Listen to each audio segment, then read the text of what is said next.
امام نووی علیہ الرحمہ محدثین بالکل اس چیز کو بیان کر رہے ہیں کہ حضرت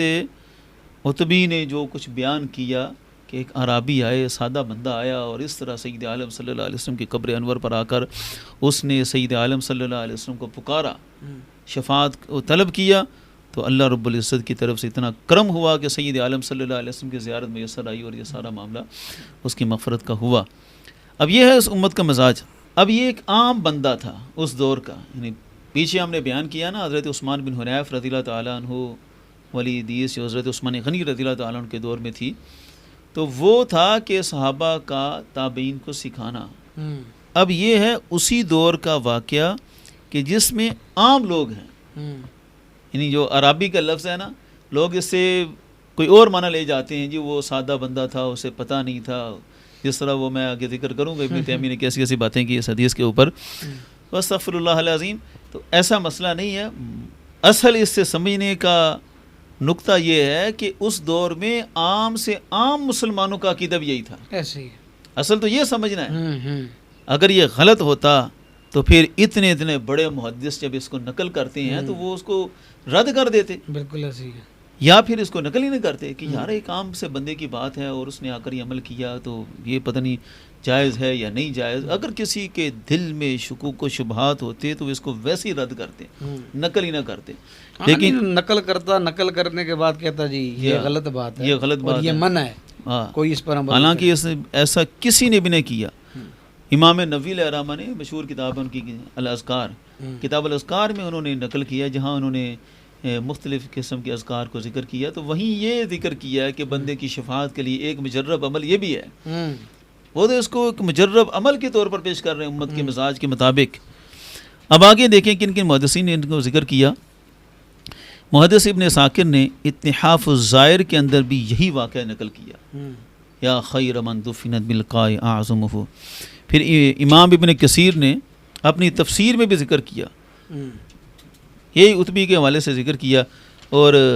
امام ابن کثیر کہتے ہیں وقد ذکر جماعت،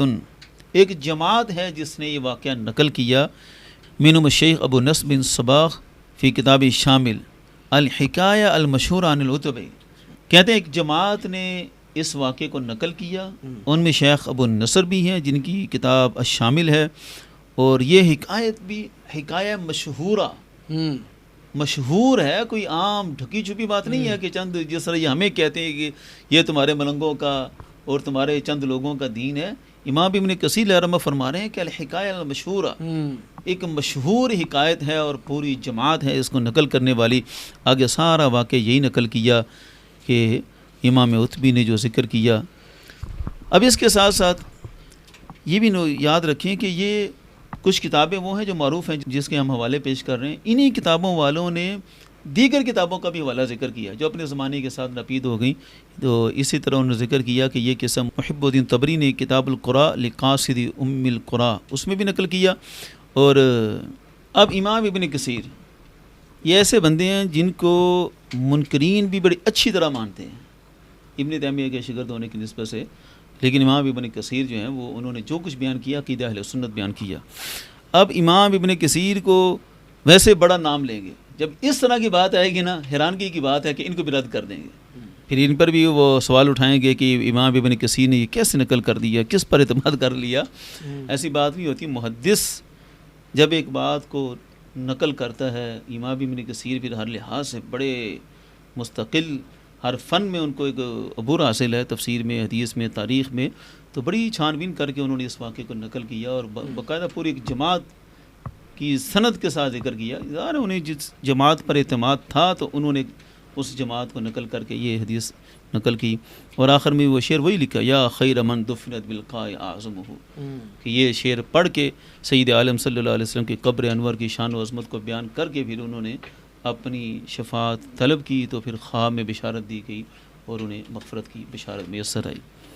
اسی طرح امام سخاوی کی تفسیر ہے، انہوں نے بھی، امام سخاوی نے بھی اپنی تفسیر میں اس کو نقل کیا، اور یہ بھی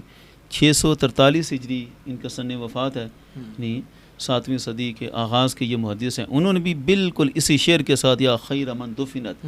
سید عالم صلی اللہ علیہ وسلم کی قبر انور کی شان و عظمت کو بیان کرتے ہوئے یہ واقعہ سارا انہوں نے نقل کیا۔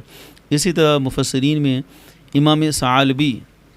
بہت بڑا نام ہے ثعالبی کا، تو انہوں نے بھی اپنی تفسیر میں الجواہر الحسان فی تفسیر القرآن کے اندر اسی واقعے کو امام عتبی کے حوالے سے اور سید عالم صلی اللہ علیہ وسلم کی قبر انور کے بارے میں جو اشعار ہیں وہ سارا واقعہ نقل کر کے یہ سارا واقعہ انہوں نے نقل کیا۔ اب یہ تین وہ مفسرین ہیں جنہوں نے اس واقعے کو اپنی تفسیر کے اندر نقل کیا، اور نقل کرنے کا مقصد یہ ہوتا ہے کہ ان کو پورا اعتماد تھا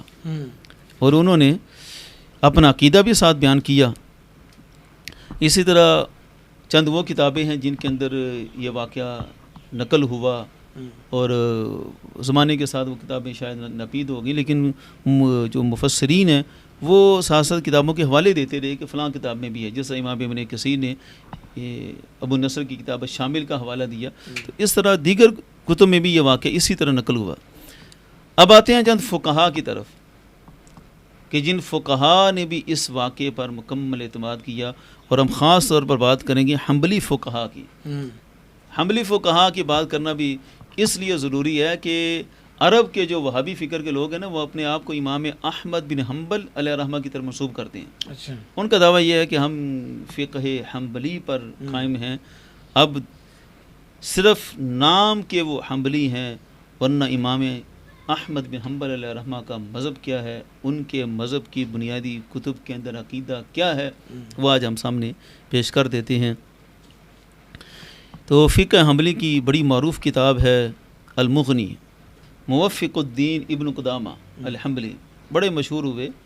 تو ابن قدامہ الحنبلی کے نام سے موفق الدین ان کا بڑا معروف لقب ہے۔ تو یہ سمجھیں کہ مصادر رئیسیہ ہیں فقہ حنبلی کے، یہ وہ لوگ ہیں کہ جنہوں نے فقہ حنبلی کو بڑا مضبوط کیا، اور ہر لحاظ سے فقہ حنبلی کے اندر ان کا سکہ بولتا ہے۔ اور یہ جو ابن قدامہ ہے نا، ان کا سن وفات ہے 620 ہجری، 541 ہجری میں یہ پیدا ہوئے،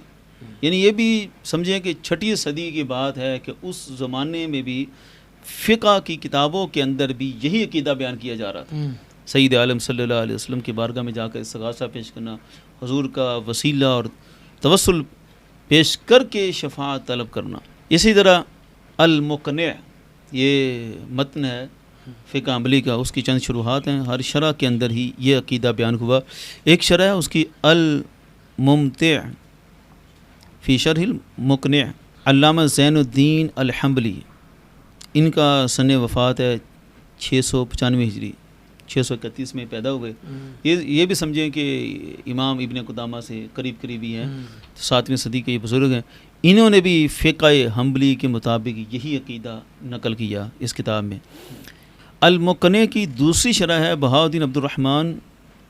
بن ابراہیم کی، شرح المقنع کے نام سے، اس میں بھی یہی واقعہ نقل ہوا۔ اسی طرح المقنع کی ایک اور شرح ہے شمس الدین ابو الفرج عبد الرحمن المقدسی کی، تو اس میں بھی یہی واقعہ نقل ہوا۔ یہ الشرح الکبیر علی متن المقنع کے نام سے ہے، اور یہ جو بزرگ ہیں یہ ہیں 682 ہجری ان کا سن وفات ہے، یعنی یہ بھی 7ویں صدی کے بزرگ ہیں۔ اسی طرح ایک معروف ان کی شرح ہے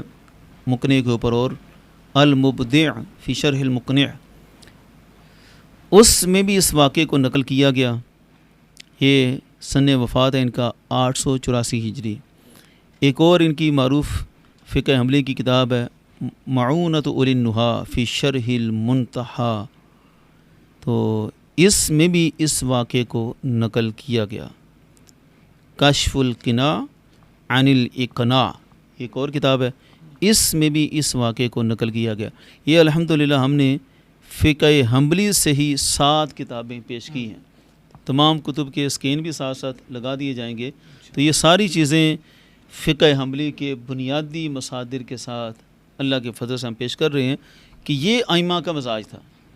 فقہ حنبلی کی 7 کتب میں اس واقعے کو نقل کر کے پھر جو ہے وہ بھرپور طریقے سے ثابت کیا گیا۔ کہہ سکتے ہیں نا آپ حنفی ہیں اور آپ حنابلہ سے ہی لے رہے ہیں سارا۔